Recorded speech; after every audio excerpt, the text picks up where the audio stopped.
নমস্কার বন্ধুরা, বেঙ্গল স্কিম চ্যানেলের পক্ষ থেকে সকলকে স্বাগত জানাই। প্রতিবারের মতো এবারেও চলে এসেছি গুরুত্বপূর্ণ একটি ভিডিওর আপডেট নিয়ে। আজকে যে বিষয় নিয়ে আলোচনা করব সেটি খুবই একটি গুরুত্বপূর্ণ এবং আপনাদের খুবই কাজের একটা ভিডিও। বিষয়টা হচ্ছে আপনারা ভোটার লিস্ট কীভাবে আপনারা বের করবেন সেই সম্বন্ধে ভিডিওটা। তাই ভিডিওটি স্কিপ না করে পুরোপুরি দেখে যান। একটি ভোট অনেক মূল্যবান, তাই নিজের ভোট কেন্দ্রে গিয়ে আপনার মূল্যবান ভোটটি প্রয়োগ করুন। লোকসভা ভোট বর্তমানে চলছে, অনেক জায়গাতে লোকসভা ভোট হয়ে গেছে, আবার অনেক জায়গাতে লোকসভা ভোট হয়নি। 7 দফা ভোট আমাদের ওয়েস্ট বেঙ্গলে, তার মধ্যে 4 দফা হয়ে গেছে আর বাকি আছে মাত্র 3 দফা। এই ভোটের সময় কীভাবে যে আপনারা লিস্টটা বার করবেন সেটা আপনাদের খুবই কাজে লাগবে। বিশেষ করে যারা নতুন প্রজন্ম, মানে সেই সমস্ত যে সমস্ত ক্যান্ডিডেট আছে তারা এই লিস্টে নাম আছে কি না তারা এখান থেকে চেক করতে পারবেন।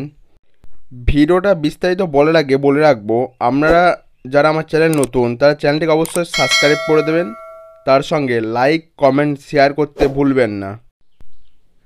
এর জন্য প্রথমে আপনার মোবাইল ফোনে ক্রোম ব্রাউজারটি ওপেন করে নিতে হবে। ওপেন করার পরে সেখানে সার্চ অপশানে সার্চ করতে হবে WBCEO। সার্চ করার পর এরকম একটা ইন্টারফেস চলে আসবে। প্রথম যে অপশানটা CEO ওয়েস্ট বেঙ্গল NIC.in, ওখানটায় ক্লিক করতে হবে। ক্লিক করার পরে যে ওয়েবসাইটটা ডিটেলস এখানে খুলে গেল। প্রথমে যেটা দেখতে পাচ্ছেন ইলেকশন, এই লাল রঙের যে ঘরটা সেখানটায় আমাদেরকে ক্লিক করতে হবে। ক্লিক করার পরে এখানে দেখতে পাচ্ছেন বিভিন্ন রকম লিস্ট নাম চলে এসছে, প্রেস নোট, রুট মার্চ, তার বিভিন্ন নোটিফিকেশান আছে, নোটিফিকেশান দিয়ে দেওয়া আছে। তারপরে এই জায়গাটায় এই যে ভোটার লিস্ট, এখানটায় আপনাদেরকে ক্লিক করতে হবে। ক্লিক করার পরে এরকম একটা ইন্টারফেস চলে আসবে। এখানে আপনার স্টেট সিলেক্ট করতে হবে, আপনি কোন স্টেটের, সেটা আপনার কোন রাজ্যে সেটা আপনাকে এখানে উল্লেখ করতে হবে। তারপরে ডিস্ট্রিক্ট বলে দিয়েছে, কোন ডিস্ট্রিক্টের অন্তর্গত সেটা আপনাকে সিলেক্ট করতে হবে। অ্যাসেম্বলি অর্থাৎ মানে কোন ব্লকের অন্তর্গত সেটা আপনাকে এখানে সিলেক্ট করতে হবে। আমি যে ব্লক অন্তর্গত সেটা আমি এখানে সিলেক্ট করে নিচ্ছি। সিলেক্ট করা হয়ে যাওয়ার পরে আমাকে ল্যাঙ্গুয়েজ সিলেক্ট করতে বলবে, যেমনটা ইংরাজি বা বাংলা একটা সিলেক্ট করে নেবেন। সিলেক্ট করার পরে যে ক্যাপচা কোডটা বলেছে সেটা আপনাদেরকে এখানে লিখতে হবে। যখন লিখে দেবেন তখন এখানে মানে আপনার যে মানে বিধানসভার কতগুলি বুথ আছে সমস্ত কিছু খুলে যাবে।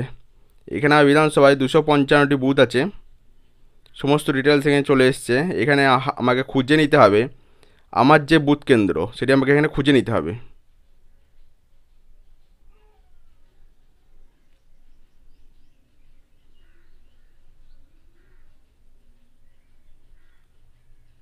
আমাদের যে বুথ কেন্দ্র সেটা আমি পেয়ে গেছি। ওখানটায় যে ডাউনলোড করার অপশান আছে, মানে প্রথমে বললে আর কি ড্রাফট রোল 2024, ফাইনাল রোল 2024, ওই ফাইনাল রোলের জায়গায় যে ডাউনলোড করার অপশান আছে সেই জায়গায় আমাকে ক্লিক করতে হবে। ক্লিক করা হয়ে গেলে ঘুরতে লাগবে, তখন ডাউনলোড হতে লেগেছে। ডাউনলোড হওয়ার পরে আপনাকে ফাইল ম্যানেজার ওপেন করে সেখান থেকে আপনি ডাউনলোডে ক্লিক করে আপনি লিস্টটি সংগ্রহ করতে পারবেন। তখন যখন ওপেন করবেন লিস্টটি তখন সমস্ত ডিটেলস ওখানে দেওয়া থাকবে, আপনার বুথ কেন্দ্রের নাম সমস্ত ডিটেলস ওখানে দেওয়া থাকবে। তার সঙ্গে আরও ডিটেলস দেওয়া থাকবে ওই বুথে কতজন ক্যান্ডিডেট আছে, তার মধ্যে মেল ফিমেল থার্ড জেন্ডার সমস্ত কিছু ওখানে দেওয়া আছে।